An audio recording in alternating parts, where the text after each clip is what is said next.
So We still have like an hour until the show starts. I'm right? starting 7 minutes now. I actually have no idea. Oh, okay.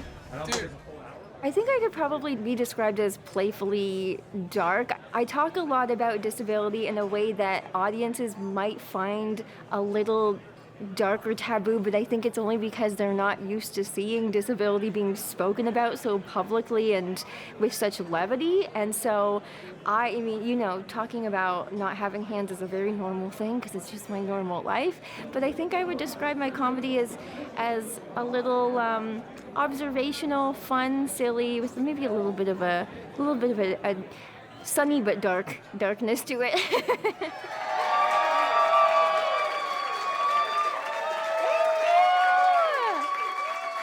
Thank you so much. Hello. How are we? We're doing good tonight? Yeah. Oh my gosh, amazing. Thank you so much. Thank you for being here. I'm happy to be here. My name is Courtney Gilmour.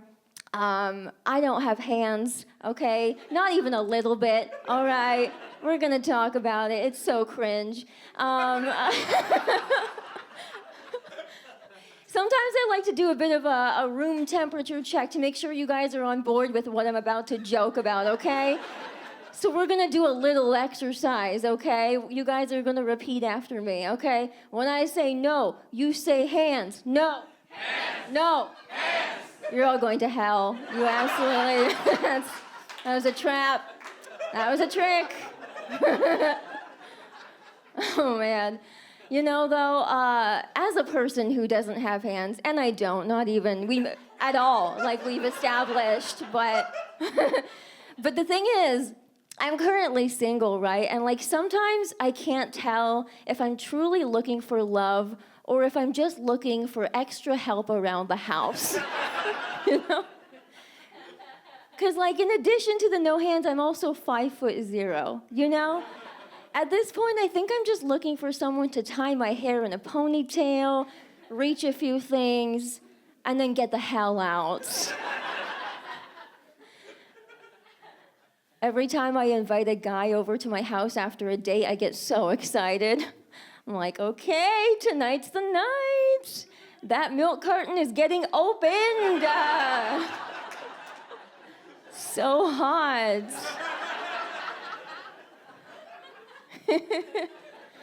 I have a pretty active dating life, though. Sometimes people are surprised to hear this. I don't know why. You know, I've been in plenty of relationships. I know how to be a girlfriend, right?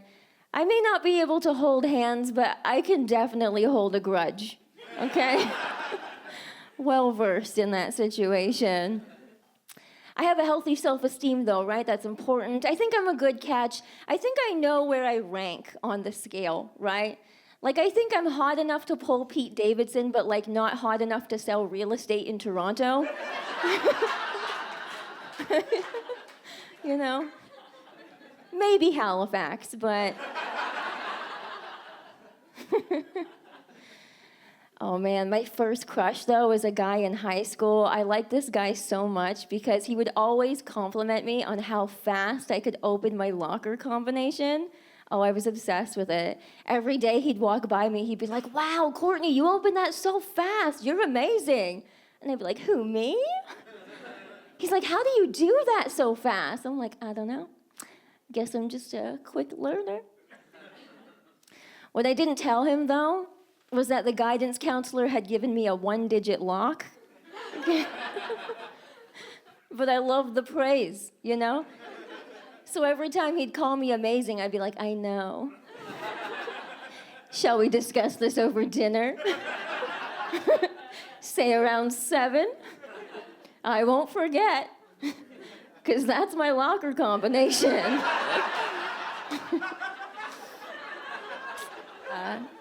My parents have a healthy, loving marriage, which is honestly very triggering for me as a single person. They have it together, I don't, you know? It's very embarrassing. We talk about the effects of divorce on kids. How about the trauma of your parents posting pictures of themselves making out on Valentine's Day while you order Swiss Chalet twice in 6 hours? I do go to restaurants alone a lot, and I actually have really embraced that. You know, I think it's a really cool thing to be able to do things by yourself, and I love it. So I go to restaurants alone. That used to actually embarrass me, though, a lot. Like in my early 20s, I would go to a restaurant alone, and I would look down, and I'd be like, oh my God, I hope no one sees me here.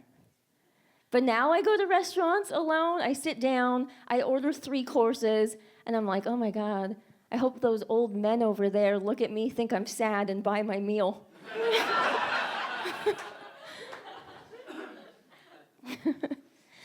I am lazy, but the thing is, so I get socially anxious, and I do take weed for anxiety sometimes, mostly edibles, you know.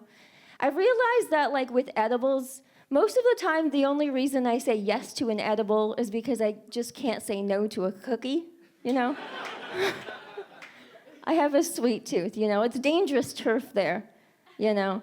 To discover that your sweet tooth can lead to both enlightenment and type 2 diabetes.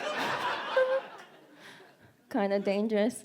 But, yeah, I'm getting, the thing is, I think that weed for anxiety, it has definitely helped my emotional anxiety, but not my practical anxiety in any way. Like, I'll get high and I'll stop worrying that my neighbors hate me, but suddenly I no longer trust the electronics in my home.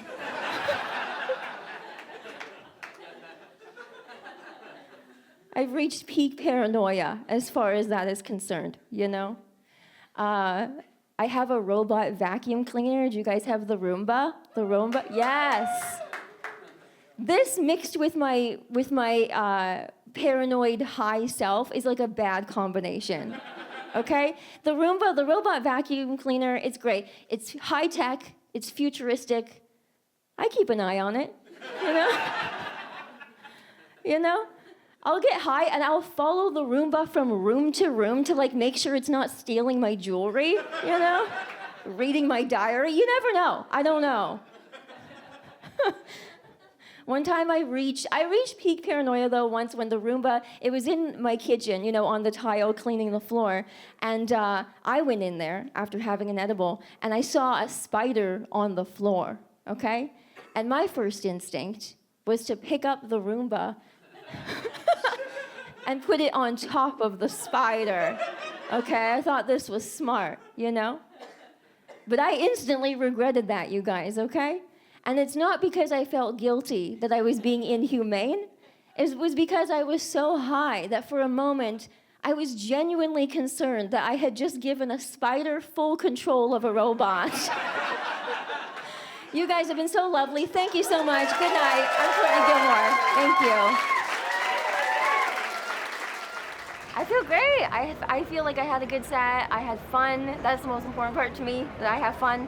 And the crowd was so awesome. They were just supportive. They were there for it, ready to party. And yeah, it was a great time.